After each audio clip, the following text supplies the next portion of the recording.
before you. I'm finishing up my last week now, as a matter of fact, so I know it can be a bit overwhelming, but I'm here to tell you there's nothing to worry about.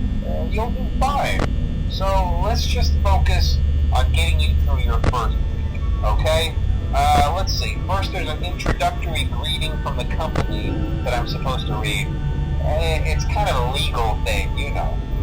Welcome to Freddy Fazbear's Pizza, a magical place for kids and grown-ups alike, where fantasy and fun come to life. Fazbear Entertainment is not responsible for damage to property or person.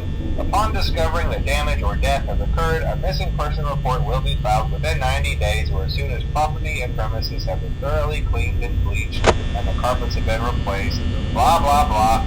Now, that might sound bad, I know, but there's really nothing to worry about.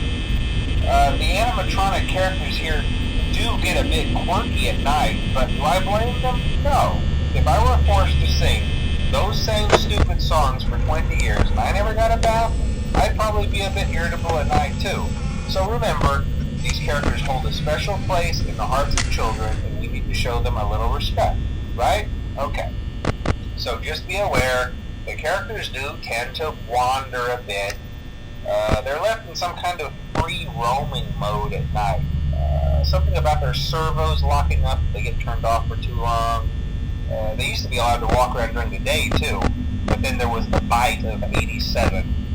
Yeah, it's amazing that the human body can live without the frontal lobe, you know. Now, concerning your safety, the only real risk to you as a night watchman here, if any, is the fact that these characters, if they happen to see you after hours, probably won't recognize you as a person. They'll most likely see you as a metal endoskeleton without its costume on. Now, since that's against the rules here at Freddy Fazbear's Pizza, they'll probably try to forcefully stuff you inside a Freddy Fazbear suit.